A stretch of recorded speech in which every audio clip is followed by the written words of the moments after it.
On April 20th, 2020, the leaders in my city who've seen fit to buy into the propagandized CV-19 lie and ruin our economy and economically destroy the people of our community, essentially forcing people into socialist-style breadlines by shutting down everybody but the big corporate box stores like Walmart, Walgreens, and Lowe's, met to conduct a teleconference city council meeting.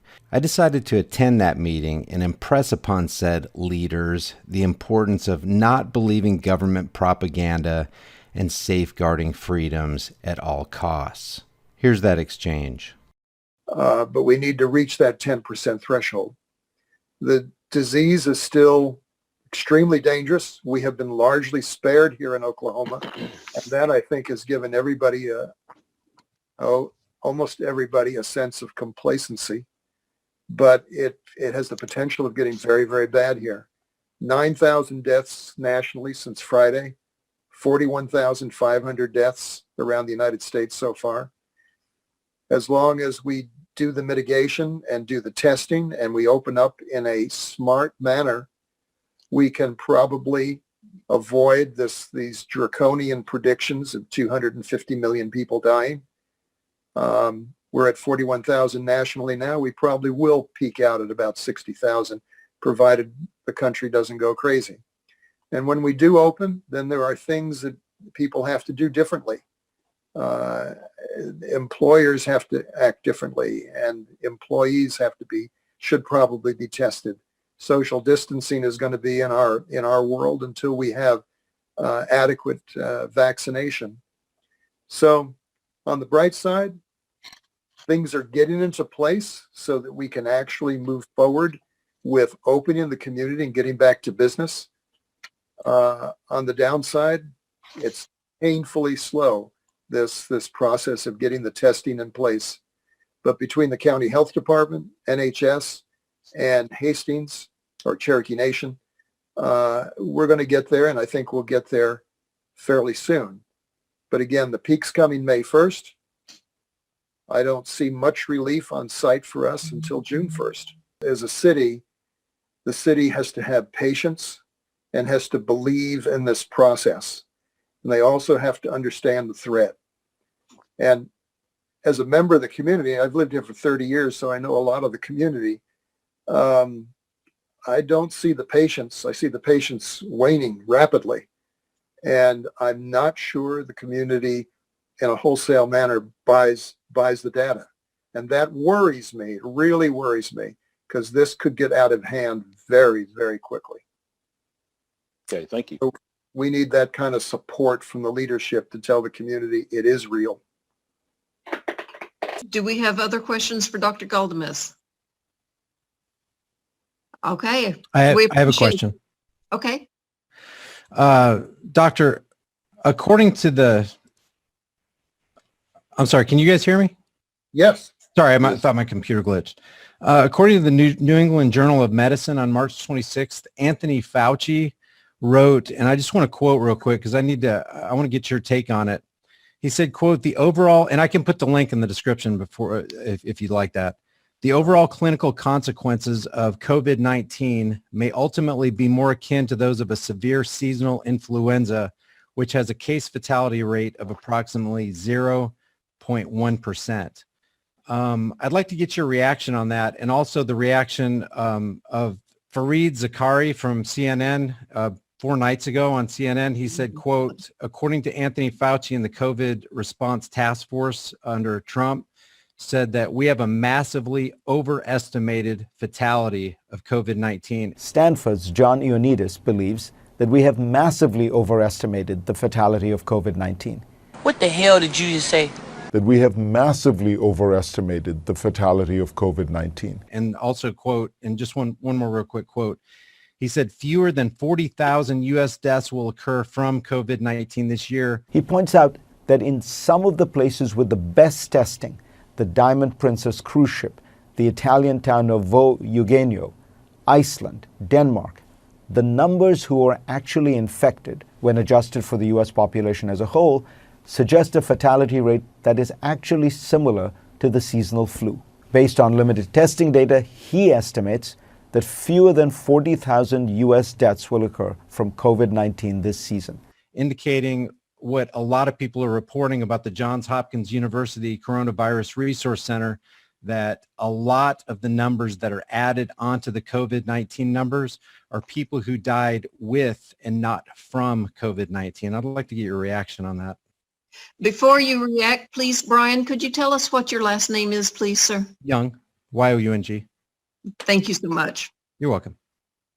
Yeah, it's a completely fair question, Brian.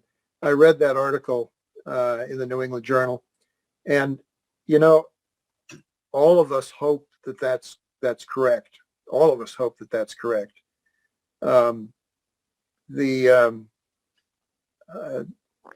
think that our mitigation has certainly lowered the numbers, but I also believe, as the article seems to begin to imply, that our models for being able to predict where this was going to go probably exaggerated the risk, but maybe not. You know, that's the problem with dealing with a disease that the Earth has never seen before. You know, the world's never seen this thing before. So we're working off imprecise data from China. We're working off the data from Italy, where they were woefully unprepared and they had a very elderly population. And then the experience, of course, in New York City. So I hope, and I'm sure every reasonable, rational person hopes that that's correct. I don't know that I'm willing to gamble the life of my loved ones or your loved ones on just saying, well, let's just hope that's going to be the optimistic outturn of this whole thing. It has killed an awful lot of people. And yes, it's true, 85,000 people a year die from diabetes, and over 100,000 die from heart disease and all kinds of other things. But this certainly has the potential to be the kind of thing that hit the world in 1918 with the pandemic Spanish flu. So I would hate to be on the other side of this and say, well, we guessed wrong, and we've lost, hundreds of thousands of Americans, and that's just a number until I lose somebody in my own family or you lose somebody in yours. So all I can do is go with the numbers right now. I respect the NIH. I respect the Centers for Disease Control. I have less and less respect for the World Health Organization. I think it has largely been parroting what China wants them to say. But I hope that is how it turns out. Could I reply to the doctor real quick about that? Just something very pertinent. The springboard from which I asked this question harkens back to Benjamin Franklin, who said, if you would give away a little essential liberty for a little temporary security, you deserve neither liberty nor security. The founding fathers thought that it was better to have dangerous freedom over peaceful slavery. And we've learned, if we've learned anything from history, and if we don't learn from history, we're doomed to repeat it, honestly. But if we learn anything from history, it's that if you take away freedoms, the death toll and the body count will rise higher than any pandemic, natural disaster put together, to the tune of, in the last century alone, we've lost over 250 million lives at the hands of governments that the people trusted. So my question is, and it's a sincere, I hope you take this as a sincere question. I have a lot of friends who have businesses in Tahlequah and in other cities across the nation who are literally being thrust into poverty. And we know poverty literally causes death. We're literally destroying our own people for the words of government and numbers that can't be trusted. And then they tell us, oh, go get tested. Brian, we need you to get to the point of your question, all right. so we can move forward. They tell us the tests can't even be trusted. We can't trust the numbers. They're telling us we need to stay in our houses and give up our liberties. And here's the final point. History shows us that when we give up our liberties, more lives, more bodies will be counted than could ever count from any flu, any epidemic. TB, for example, has a case fatality rate of 15%. 10 million people get it every year. And I wanted to I didn't want to go with the heart disease and all that, because I wanted to stay with apples to apples, contagious disease to contagious disease. We still have TB. Brian, your question? please? Yeah, the question is, how can we afford to give up liberties that's going to cost way more lives than a supposed 0.1% case fatality rate? Okay. Brian, The next item on the agenda is to discuss the guidelines that have been provided by President Trump and by Governor Stitt. So let's carry that one forward to that. Okay, Brian? Are there other questions?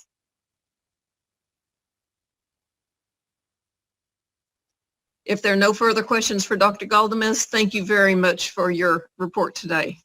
you're welcome. Okay, item number 13 is discussed.